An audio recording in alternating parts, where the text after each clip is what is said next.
the Trinity. William knows the Trinity. Even Orthodox knows the Trinity. There is no Trinitarian who thinks the Son acts independently apart from the Father on his own accord. Our belief, and I'm going to prove it from John. Yep. The Father and Son and Spirit always act in perfect union, in inseparable union. They never act independently because the Father's authority is the Son's authority, is the Spirit's authority, because if it was otherwise, that would make them three separate gods. Yep. Now let me prove it from John. John 5:19-21.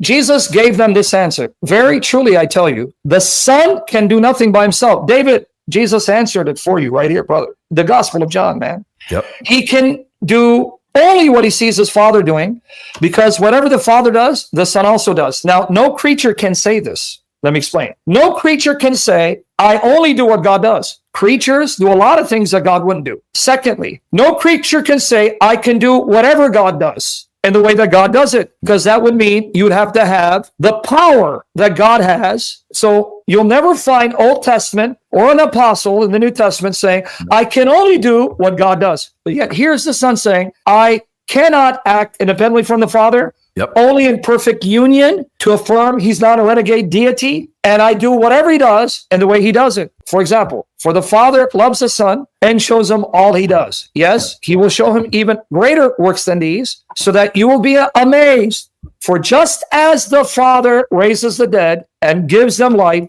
even so the Son gives life to whom he is pleased to give it. So notice, like the Father, the Son gives life. Like the Father, the Son raises the dead.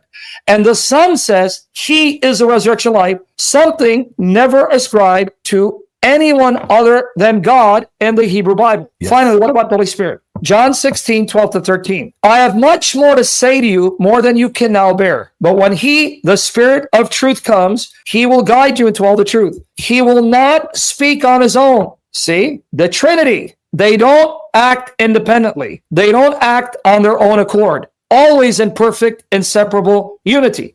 He will speak only what he hears, and he will tell you what is to come. See how easy it is to refute, Alex Connor? Son of man without the definite article is just a way of saying human being. So there are some scholars such as Morris Casey who believe that these son of man sayings have been corrupted, at least some of them, from originally saying a son of man, or the son of man in the sense of just meaning a human being. Now, why would that interpretation be correct here? Because Jesus says, firstly, when he's accused of breaking the Sabbath, he says, well, David did the same thing. The implication is no, which means it can't just be God who breaks the Sabbath. He then says that the Sabbath was made for man, humans, not humans or man for the Sabbath. Therefore, he says, the word is therefore, the Son of Man is Lord of the Sabbath. If the Son of Man in some context just means a human being, that's how early church fathers interpreted it, for example. In fact, some of the early church fathers translated the Son of Man as the Son of Mary, because they thought it was Jesus indicating that he was the son of a human being and he was only born of Mary. Given that undertone for this phrase, the Son of Man, how else can I read this passage except Jesus saying, yeah, I'm working on the Sabbath, so did David, and that wasn't wrong. The Sabbath was made for mankind, therefore mankind is Lord of the Sabbath. If it's only God who can work on the Sabbath, then why does Jesus appeal to David? You caught that. Yeah, what a silly leap in logic. I mean, massively. It's a terrible argument. Yes. Terrible argument. I'll explain why. Did he finish his point? He that point is finished. There'll be another point in a moment. He went from mankind being Lord of the Sabbath. That's absolutely nonsensical, because if we go with his interpretation, that means now mankind can redefine Sabbath observance according to their whims and desires, which would be an express violation to what is stated in the law. You make no sense, Alex, because if we take what you said, even the example of David, which you butchered. Big time. I'm going to open up Mark 2. I'm going to open up Mark 2 because I'm going to come back earlier to show you. Okay, so he's saying, then he said to them, the Sabbath is made for man, not man for the Sabbath. So the Son of Man is Lord even the Sabbath. What is his point? He's saying, Jesus quotes 1 Samuel 21, where David was fleeing for his life because Saul was threatening him. And he went to Abiathar in the days, and doesn't say Abiathar. Mark is quite clear. Quoting our Lord accurately, says, in days of Abiathar thy priest, because although Abiathar became the prominent high priest during David's rule, it was his father Ahimelech that was high priest, and Saul slaughtered him. So I just want to be clear. Now, he says, the bread of presence was only lawful for the priests. And yet when David was fleeing with his soldiers and they were starving and hungry, The priest gave him the bread so that he wouldn't starve and die as sustenance to flee from Saul's attempt of murdering him. I don't know how he took this to mean that David somehow had authority to violate the Sabbath. No. What Jesus is getting at is that the letter of the law does not take precedence over the spirit of the law. Let me break it down. Jesus is saying is that God's purpose in giving you the law, read Deuteronomy 30. He wants you to live, not die. He wants to bless you, not curse you. Yep. Our Lord's point is, if you make the law cumbersome, burdensome, then you now kill the spirit of the law, because the law was given to bring life, preserve life, improve the quality of life, not diminish life. Yep. You understand? So what Jesus is saying is, by your traditions, you have now nullified the spirit of law. By your traditions, these things you've added, you've now killed the spirit of the law, which was to bring life, preserve life, heal the broken, improve the quality of life. But by your traditions, you've now made it a burden, and you made people's lives miserable. Yep. And he goes, note that this spirit was always operative during the Old Testament. Why?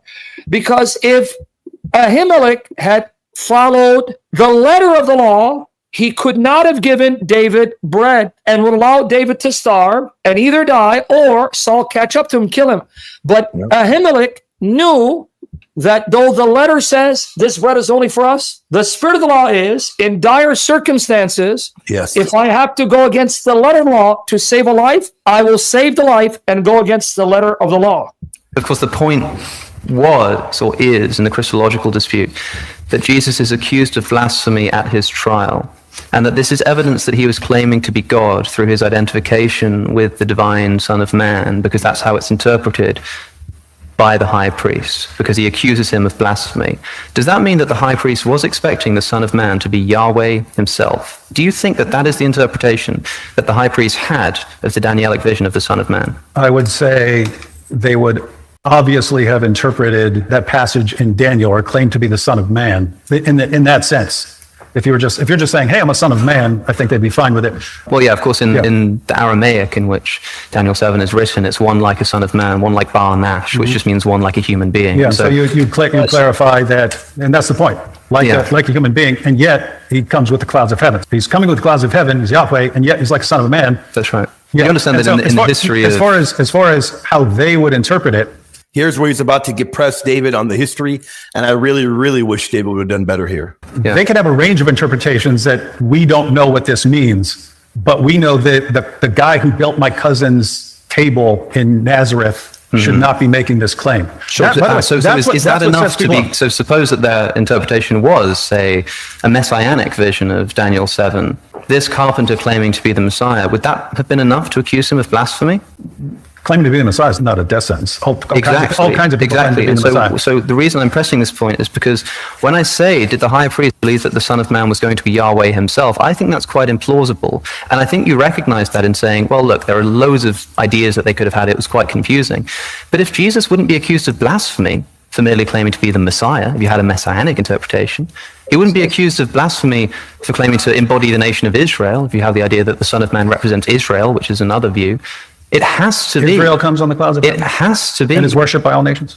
I'm not. That's my interpretation. I'm saying that in the history of the interpretation of Daniel 7, that has been a popular interpretation. Yeah, and of course, the four beasts which come before represent different nations, and the one like the Son of Man is Israel. But the question I'm asking you is, surely you recognize that if the idea is that claiming to be the Messiah or something like that is not enough for a death sentence. That's right. Then what Jesus has to have done in that trial, in order to get a death sentence, must have been to say something that the high priest immediately interpreted as him claiming to be Yahweh. That means that he has to expect that the coming Son of Man would be Yahweh himself.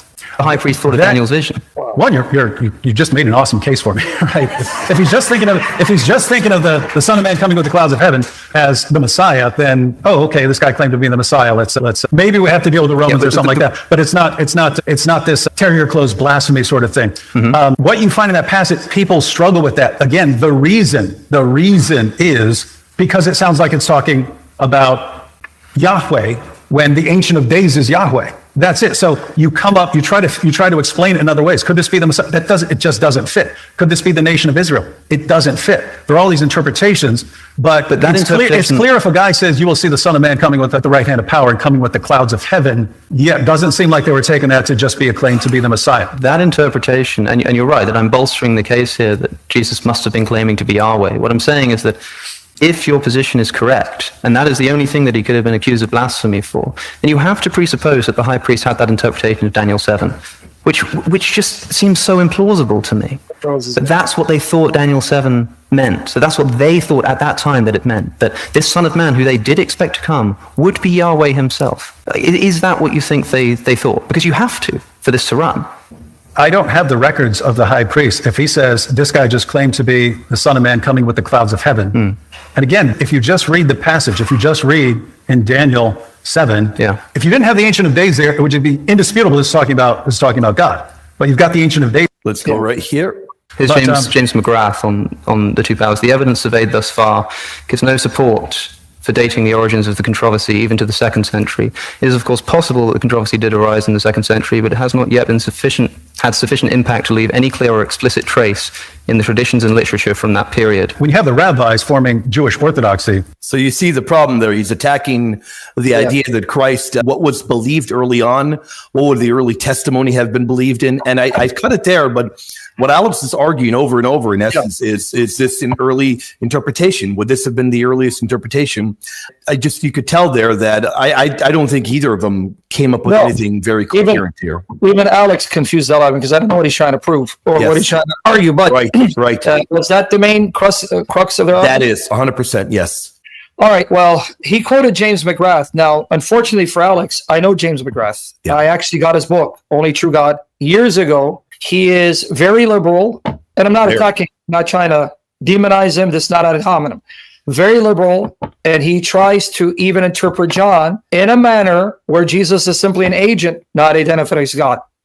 His view of New Testament Christology is very low, that even in John, he would posit you can't use that to show that Christ is God. He is a fringe liberal scholar. That doesn't mean he's wrong, but that means that the burden of proof will rest on him to make his case. Now, 100%. What I understood James McGrath to be insinuating. Now, let's go through it systematically, guys. Yes. First, I'm understanding that Alex is appealing to James McGrath to show we don't really have any evidence prior to the 2nd century for the view of two divine powers, or precisely, exactly, you got it. The Son of Man being considered a divine person, because the fact of the matter is, when it comes to the Son of Man figure, even our sources from Enoch are post-Christian. Right. So this is what I think he's trying to capitalize on. Now, guys, I want you to listen to this, if I understood it correctly. You are. You're because I heard it many times, brother. Yes. Okay, and the reason I stopped it there is all he does is rant on and on. That is the exact point he's making.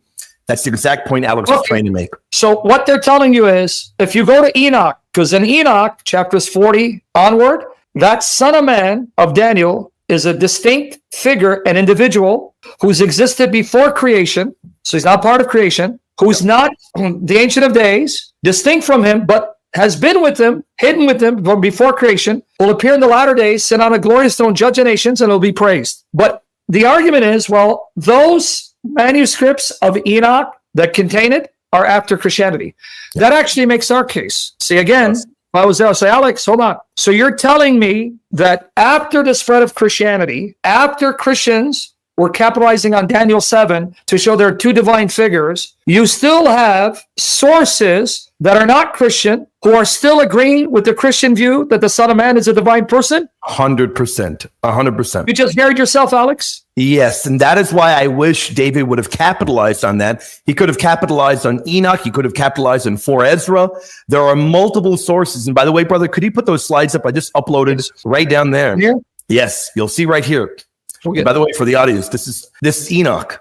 Furthermore, in that place, I saw the fountain of righteousness, which does not become depleted, and is surrounded completely by numerous fountains of wisdom.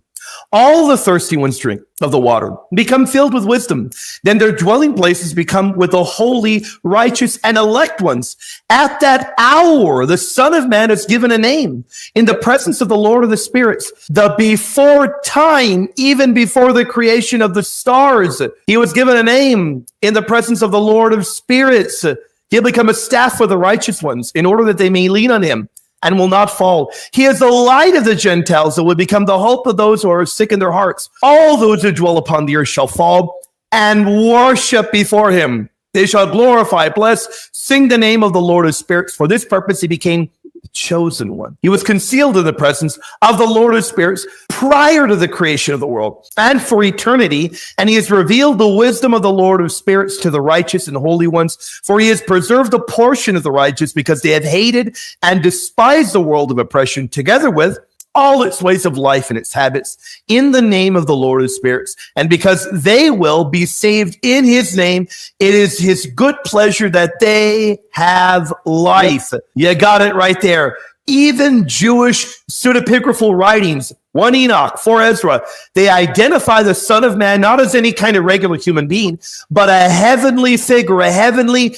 messianic figure prior to the creation of the world. Brother, I would just wish David would have turned it around in him. I'm going to show you the links, brother, where they can read this for free. But first, let me address something. He was trying to say a popular interpretation of Son of Man is a symbol for Israel, like the beast. That shows you he didn't read it. He did not. That actually refutes him. The 4 great beasts, Daniel 7:17, are not kingdoms, but kings. Yep. So, Alex, you're wrong if by your point you're trying to argue that like the 4 beasts are kingdoms and the Son of Man must be the kingdom of Israel. That means you haven't read Daniel 7 because Daniel tells you the beasts are kings, not just kingdoms, which means the Son of Man must be a king and not just a people. That's the first refutation, Alex. You guys understand? Yep. Say, Alex, read Daniel. The 4 beasts are not just kingdoms. It's the kings. Yeah. Likewise, Son of Man is not a people. It's the king of the people who represents them. That's number 1. Number 2, the quotes he gave you, go to Rumble. It's even in my YouTube channel. Let me show you how to find these articles. Okay. But why I like Rumble, less censorship, right? And you can see the full untruncated URLs because of censorship. You click here. The links are there, guys, but you don't know which article to click on. Yep. It's all yours. But when I take you to Rumble, let's get ready to Rumble. That's why I love Rumble. Shoot, I hope we make this go viral. Right here, you see the full URLs. All right. Judaism's views on the Messiah's preeminent existence. That's one. I quote Daniel there. Son of Man rides the clouds. Let's go right here. Let's see. So let's demolish this argument because I was trying to understand what the hell he's saying because Alex baffled me as well. Yes. But if he's saying that the oldest view is not messianic, he's wrong because wrong. Here, the oldest views from our extant sources, here.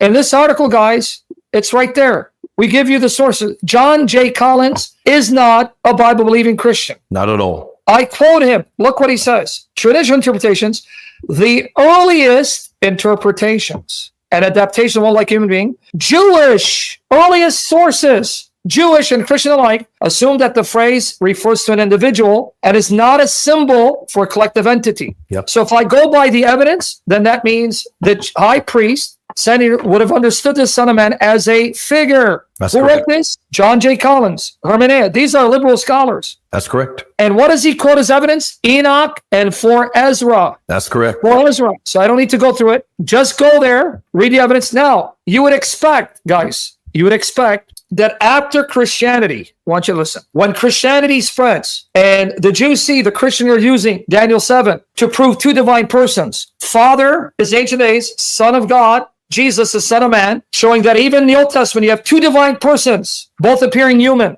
Yep. You'd expect then the rabbis say, no, the Son of Man is not Messiah. Well, surprise, because if you go to Chabad.org, and I give you Jewish sources right here, but I want to give you Chabad.org because it has the commentary of Rashi. Rashi is a medieval rabbi who is an anti-Christian polemicist. In his commentary, in his commentary right here. Let me open it up, which is available on Chabad.org. I don't know why it's not opening it up. Is my kid? Okay, here it goes. Is it available for free online? I didn't know that, brother. Yeah, it's free. Yeah. Oh, there we go. But I don't know why it's taking a while to open up. Oh, because it's Web Archive. I don't know why I use Web Archive. Let me change it here. Okay, Chabad.org. Here you go. This is an Orthodox Jewish website, provides their own translation of the Tanakh, Old Testament. I'm going to show you now. Rashi, medieval rabbi, you ask him, Rashi, who is the one like the Son of Man? Here you go, black and white. You would expect that at this time, they would want to deny it. No, they still say, no, it's Messiah. Here, watch here. Daniel 7:13. Yeah, this is a total burial of Alex's arguments, brother. That's why you'll obliterate him. You'll obliterate him, or I'll obliterate him. You don't need me. He'll do a better job. But either one of us will take him out. Here you go. Either one of us. Okay, brother. This is Rashi, long after the spread of Christianity, in the medieval period, where he's trying to refute Jesus' messiahship. Look at that.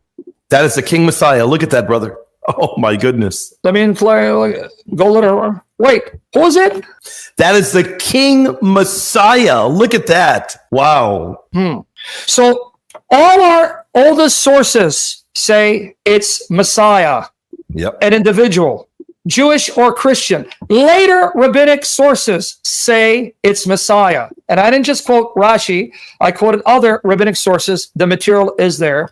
So, Alex, I don't know what the hell you're getting at, because our earliest sources, Jewish, Christian, it's Messiah. 100%. Later Jewish sources, rabbinic, tradition, Talmud, Rashi, Messiah. Yes. So if I go by the data, that means the Sanhedrin would know that the Son of Man is Messiah. So then what was their problem? Their problem was they thought this Jewish carpenter with lowly origins is now blaspheming for claiming to be that divine figure, because that divine figure comes in the clouds, not like an ordinary carpenter. That's correct. They understood exactly what those texts meant. They understood them perfectly. What they couldn't wrap their mind around was that before their very eyes, in their eyes, a lowly carpenter from a humble family was making these claims. They couldn't accept it, but you bet your bottom dollar they knew exactly what it meant, what he was saying. They knew that it was blasphemy because he was claiming to be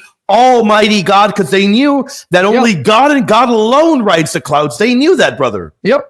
Now, to answer that question, did they understand him to be Yahweh himself? See, that's a trick question. What do I mean? When you say Yahweh himself, obviously the text shows there's another divine figure. Let's unpack this. Okay. Yep. Let's unpack this. If we look at the text, they know there's two figures. All right. Daniel 7:9-10. As I look, there were set in place, and the Ancient of Days took his seat. So here's one, Ancient of Days, but their thrones, plural. His clothing was white as snow. So this entity appears in visible shape with a visible form, because he's got clothing that's white, signifying his purity, and he has a head with hair that's white wool, signifying age, because God is uncreated. His years beyond traversing. Yep. So he's very old because he's ancient, he's uncreated. His throne, notice singular. That means Daniel's preparing you for someone else who will sit on another throne. Was flaming with fire, and its wheels were all ablaze. A river of fire was flowing, coming out from before him. Thousands upon thousands attended him. 10,000 times 10,000 stood before him. The court was seated. The books were open. So now, clearly, they know this is Yahweh, and they would identify him as their father. So here's Yahweh, their father. But now, this is why I would ask, Alex, what do you mean Yahweh himself? Did they think that Jesus was claiming to be Yahweh, their father? No, because this figure, they would have identified as Yahweh, the Father. And that's even in Mark. Or do you mean that they would have understood that the Son of Man is a distinct divine figure, and they would have to wrestle with that? And I'll explain what I mean in a minute. Yep. Daniel 7:13-14. In my vision at night, I looked, and there before me was one like a son of man. Now here's another figure coming with the clouds of heaven, which is what God does. That's what David was saying. If you read the Old Testament, God is the one who rides the clouds. In fact, even liberal critical scholars will admit, in the ancient Near Eastern context, the pagans believed that clouds were the vehicles of gods. Yes. In point of fact, did you know, guys, that the god Baal was called the cloud rider, the rider of the cloud? Because the pagans believed Baal flew on a cloud. Yep. So when here Daniel says There's another figure, one like a son of man. He looks human. He rides the clouds. In its context, no doubt, they would have said, oh, he too is divine. Yes, that's But correct. he's not the Ancient of Days because he approaches the Ancient of Days. Now, Yep. so if Alex is asking me, did they believe he's Yahweh himself? Well, Alex, in the text you just read, this is what you were referring to. Yes. Jesus showed he's not the Father because the priest asked him, are you the Messiah, the Son of the Blessed One? Yes, I am. So number one, he just showed I'm the Son of the Blessed, and I sit at the right hand of the Mighty One, so I'm not the Father. Yeah. But I am that Son of Man who's enthroned with my Father, the Mighty One, and I come with the clouds of heaven. So do you mean, did the Sanhedrin understand that the Son of Man is Yahweh? My response would be, this is where they would have a problem, and this is where they would be confronted with a paradox. Meaning, in light of their rejection of Jesus, this would have been a thorn in their side to try to reconcile the fact that our Old Testament says Yahweh God is one, and we know him as our Father. He's the one who rides the clouds. He's the one who reigns forever, and we must worship him. But lo and behold, here's another figure, the Son of Man, not the Father. He rides the clouds. He reigns forever. Everyone must worship him the way they do God. How do we reconcile this with there being one God? This was their dilemma with the two powers. Yes. The solution comes with Jesus' revelation. Without Jesus, you are caught in a paradox, which is why the Jews to this day struggle with this data. That's correct. They do. They do. They struggle big time. And that is why throughout the centuries, you've got this theology very clearly laid out there, but they struggle with it. That is why at that time period as well, they're struggling with it. Yeah. They're having a hard time with it. Without a doubt. Yeah, that's everything, brother. We covered all of the objections in cross-examination. So if that was it, let me make a final point then to show you. Yep. Now, let me repeat this last point. The Jews were struggling with this data. That's why David kept hammering two powers. The Jews, from their sources, and I've actually quoted Peter Schaeffer. I have it right here. Peter Schaeffer. His book, he is considered one of the most formidable scholars on Judaism. He's not a Bible-believing Christian. He wrote this book as a scholar. He's a professor. And notice the title of his book. Let me show it to you guys. I have it right here. The title of his book. Where is it, brother? Sorry, man. This is what happens when you got so many books, brother, man. Yeah, man. Anyway, it's called Two Gods in Heaven. He doesn't call it Two Powers. Come on. Hold on a second, brother. Let me see. Let me get it. Because you know how it is. I suck. And, you know, but you don't help me because you suck. You got books. Oh, my God. Sorry. All right, guys. Let me just turn away. It's somewhere here. I just saw it, too. You son of a gun. When you want something, you can't find it. You dirty little monkey. Now, you know what? It'll come up later. It'll come up later for sure. Can't find it. Anyway, Two Gods in Heaven. Oh, it's right here. That's why I moved it. Two, because I'm so dumb. Man, I need a maid, or I need a wife that I can torture and save her from purgatory. What are you saying? Women are just housewives to clean and cook? No, I'll be doing the cleaning and cooking. There you found it. All right here. Two Gods in Heaven. Okay. This is an academic work, along with the late Alan F. Siegel, Two Powers in Heaven, and others. But so sorry. Let me do this. Two Gods in Heaven. Look, that's his title. Jewish Concepts of God in Antiquity, Peter Schaeffer, right? Who's the man? He's not a Bible-believing Trinitarian. He shows sources before, during, after time of Christ, where Jews were wrestling and struggling with a second divine person. Yes. And then he says that the New Testament teaching of Christ being God in the flesh, the Son of God, perfectly agrees with the view of many Jews, and it wasn't contradictory or controversial, right, with the exception of identifying Jesus as the second power. That was the only controversy. Right, Right. right. I quote him. Let me repeat. That's a great book. Let me repeat what he's saying. I'm not going to read all of it, but here he says that the New Testament teaching, Jesus is God in the flesh, the Son of God, perfectly accords with the view of many Jews at that time. The only thing that was controversial is that they identified Jesus as the second power. He goes, that was the only controversy. See, it says right here, the New Testament, right there, took up these traditions that existed in Judaism and did not reinvent, but instead expanded and deepened them. The elevation of Jesus of Nazareth as the firstborn before all creation. See, before creation. The God incarnate, the Son of God, Son of Man, Messiah. All these basic Christological premises are not pagan or other kinds of aberrations. They are rooted in Second Temple Judaism regarding regardless of their specifically Christian character. Wow. Wow. It's mind blowing. Wow. So what's the point? The Jews were struggling with the evidence. Yep. They were struggling. How do we reconcile one God, but we know there's a second divine person and he appears as a man? That's where Jesus comes in. Amen. Jesus is the answer to your problem, the solution to your dilemma. Once they rejected Jesus, they were stuck. Right here, brother. I've done sessions on this book. I have articles on this book. The articles, I quote him. He's not a Christian. And he's not the only one. He's not a Christian. Here's another thing about Daniel that's mind-blowing. And I'm quoting an author who's a Christian who highlighted this point. It's there, but I want to show you something. Did you guys know that in Daniel 7:18, Daniel 7:22, Daniel 7:25 and 27, the word Most High is plural. It's Elyonim. It's literally the highest ones. Yep. You guys know that? Why is that important? Daniel 7:18, when it says the Most High, the word is Elyonim, Aramaic with the in suffix. In Daniel 7:22, Elyonim, plural. Daniel 7:25 uses singular and plural. Most High singular, but then it says Elyonim. And in Daniel 7:27, it's plural. Literally, it says the Most Highs. And so why does Daniel refer to the Most High plural, highest ones? Because in the context, Daniel showed you, Ancient of Days, Son of Man, both of them rule on thrones, both of them rule forever, both of them are divine, and both of them will be worshipped by all nations forever because they are the highest ones. That's why it's plural. 100%. Fantastic point, brother. Great point. You go to that article, and I quote the author saying, here, he'll tell you. He quotes and says, that's the reason why it's plural, to account for the Ancient of Days, Son of Man, both being equally sovereign, receiving the same worship for the same duration, because they're both God. And that's in Daniel.